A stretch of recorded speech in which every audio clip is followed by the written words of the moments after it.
Hi, your pal here. In today's video, I revisit the Infinite Network as part of the Timeline series. For this Timelines video, I spent an entire month becoming the #1 Caveblock player. Oh right, I almost forgot to mention, only about 2/3 of you guys are subscribed.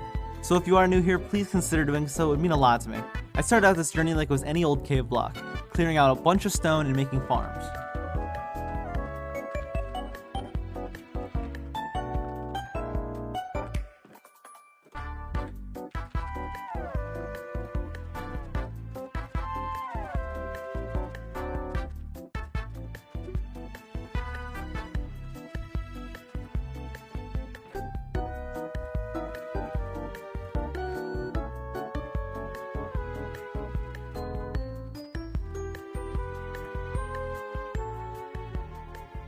Alright, so I just got all my farms set up, or setting up in the case of sugarcane, and I realized something. Now, the way this is set up, right, with balance and everything, and emeralds and all that, is balance is set up with a shop and a currency system. However, villagers, on the other hand, they're just set up to how Minecraft wants. So, yeah, I exploited the market. This realization is what built the foundation for this entire video. Getting emeralds became the first and most important of 3 steps for taking the Caveblock throne. Now you would think from here I'd make a mob spawner to try and cure villagers, but luckily for me the top 2 Caveblock players have villagers. And conveniently for me, I can visit them and I can trade with their villagers, which only meant one thing. Using my knowledge of exploiting, I started buying resources I could sell for emeralds while making a profit, and using the money from those emeralds to repeat the process. Then with the extra emeralds I was keeping as profit, I started on the second important part, block boosting. Now let me explain real quick. The way Caveblock works is that your cave level is determined based on a value of the blocks within your cave. So while having an oak log might have a value of 4, having say an emerald block would have a value of 500. Thus started the long process of exploiting and using the spare emeralds to make emerald blocks to slowly increase my island level until I took the first place spot. Let me just double check where I need to get to. 508, I'm at 60. Let's do /CB level up here. Place 21 blocks. So what are we at? We're about to hit the 100s. We're really, really close. Okay, well, what I am going to do, off camera, is I'm going to continue doing what I've been doing, which is just using villagers, using the shop, using villagers, using shop, using villager shop, villager shop, villager shop, villager shop, and grinding up emerald blocks until we actually are about to hit #1, and then I'll come back and we can hit it on camera. But I soon learned this method had 2 major flaws. Number 1, the trading prices increase the more I trade with the villagers, making the resources less profitable and some trades no longer profitable at all. And number 2, there's a limited amount of trades you can do before you can't do a trade anymore for a little while. So I decided to pick up all the emerald blocks and sold them to start the third and final part of things I did to become the #1 player. Using the money, I bought equipment and got to work clearing out the top of the nether to make a giant gold farm. Oh, that was so expensive just for a little bit of TNT, but I mean, it should do some work. It could also kill me, but you know, we ignore that. And we also run. Run, run, run, run, run, run. Ow, ow, it still hurt me. Even after all that, that still hurt me. Cool, that did very effective though. That was very, very effective. Very effective. Look at all the area I cleared out.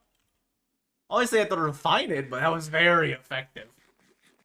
I'm gonna be 100% honest with you.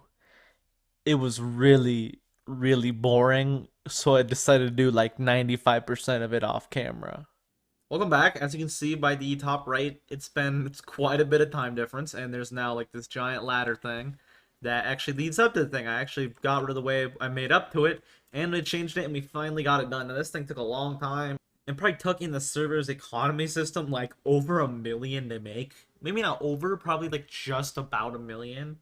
No, probably a little over 1 million, about. But my goal is to not only have a bigger number on the leaderboard and become #1, but have it be quite a bit bigger than #1. Let's say about double. I want to be double of #1. That way my lead is fairly cemented in stone. But yeah, it's quite efficient for gold.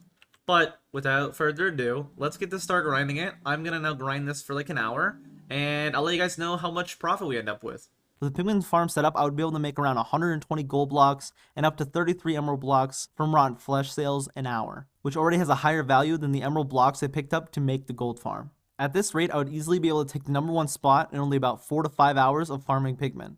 But I didn't just want to take the number 1 spot, I wanted to secure my place there. So I sat down and got to pigment farming.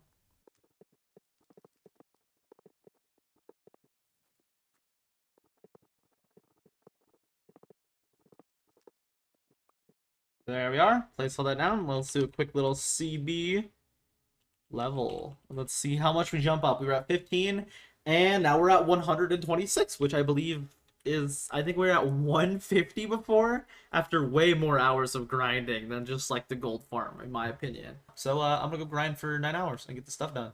In the end, just like Midas, it turned out everything I touched turned into gold. And in the process of becoming the number 1 player, I ended up increasing my cave level all the way up to level 1553. 3 times the level of the person who previously held the title of number 1. And so with everything done and with us conquering Caveblock, there's only one thing left to do.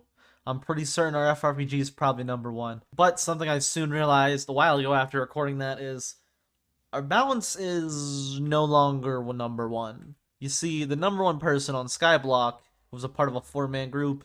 It looks like he took all of their money, all of their products, picked it up, and sold it. And as you can see by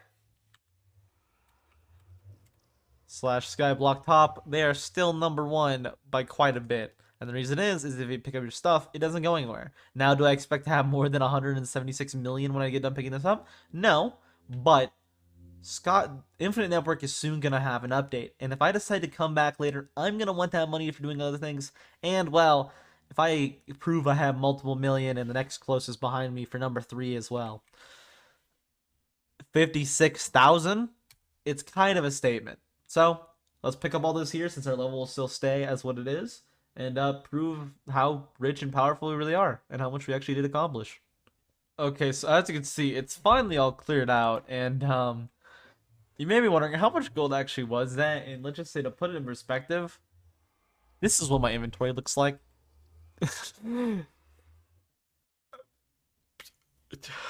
That's almost 16 stacks of gold. That's a lot of gold, okay? I'm at $845,000. Let's sell all of this gold blocks, see how much we end up with, because, well, I may do something after this, another thing on the server after this, and might want that balance to help me out with those. So let's sell all this stuff and see how much we end up with. Not as much as I expected, but off of that, we are now at 1.7 million. And if we do /mal, I am still second, but I am second by quite literally a mile, pretty much. And I can use that money to definitely give myself a good start in whatever else I decide to do next on here, if I do anything next on here. All said and done, I really hope you guys have enjoyed watching this video as much as I enjoyed making it. But you know what they say, when one story ends, another begins. So I'll see you guys in the next video.